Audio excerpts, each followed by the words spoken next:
So I actually did a video kind of on Master's Touch already. Unfortunately, it was upside down. These, I would have to say, are some of the worst paints I've had the privilege of using. And I say that with as the truth. You just really can't use them. I think the most valuable part of the set is the eraser, maybe the two brushes, which are still fairly cheap but okay. Pencil's a standard 2B pencil, and it has a standard simple erase sharpener. I think that's the valuable part. The box is okay. It's also what I think. The paints are totally worthless. You don't get that very many mixing wells. You don't even have enough for each color. And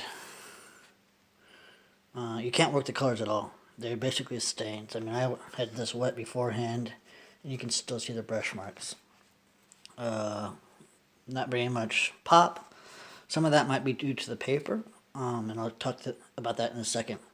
But if you're new to watercolors, these might be attractive. I'd say go with Crayola or even Prang, which I said in my other video.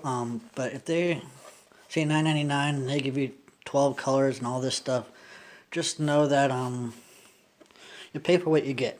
Now, this is student quality. Student quality horrendous. I mean, you can paint with it, but it's hard. It does come with a sponge. This is a travel kit now. It's a Daler Rowney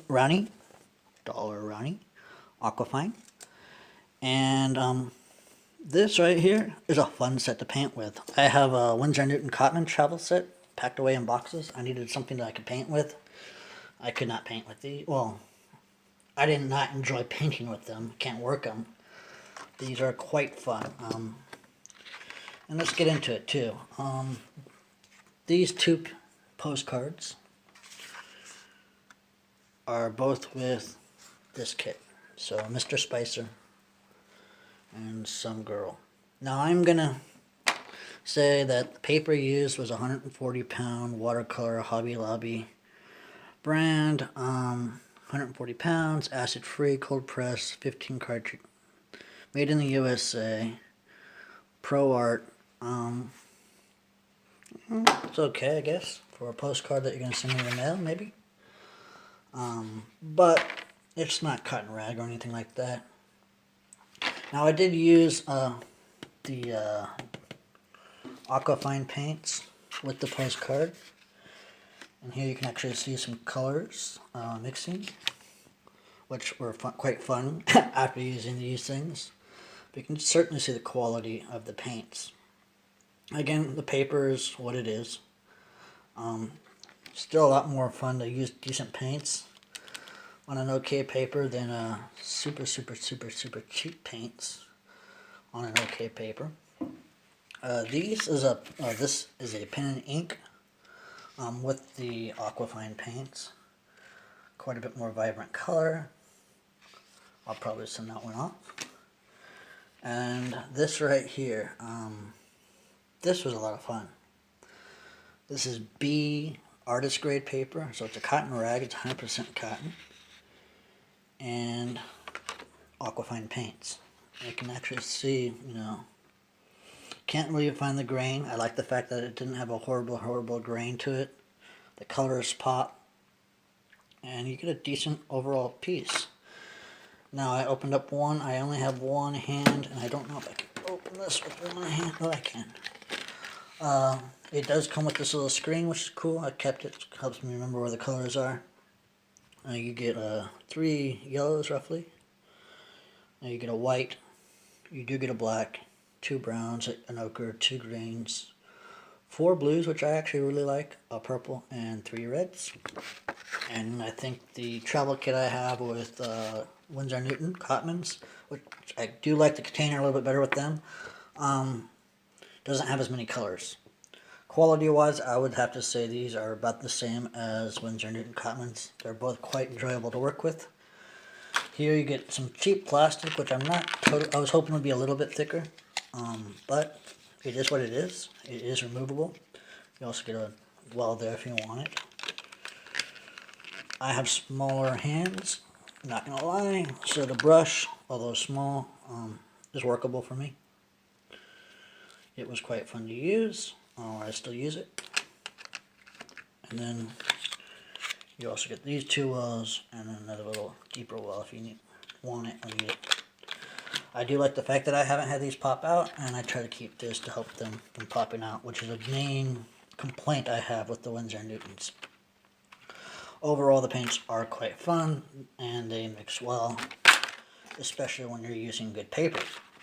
And that's kind of why I'm doing this video. Is there's a lot of newbie painters saying, which kind of paint should I get? What kind of paint should I get?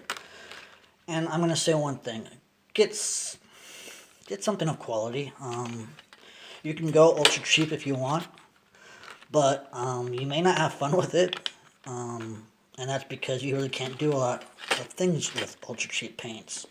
Yes, you can paint with them, but you're not going to be able to work the colors. They're not going to work as well, in my opinion or my experience.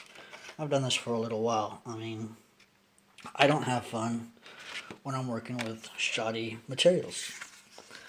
And I've been doing this for a little while, I'm not going to lie. But if you have some quality paper, and it doesn't necessarily have to be 100% cotton, it's more fun to work with in my opinion. But if you have some decent paper and you have some halfway decent paints, you're going to be able to do a lot more than if you have shoddy paints and shoddy paper. So my advice is, if you can afford it, get something that's about the $20 to $30 range, student grade, versus the $9.99 or $6 range student grade, because there's a world of difference between these two. I mean, a world of difference, and these are the way to go. They're going to last you a long time. It's easy to travel with.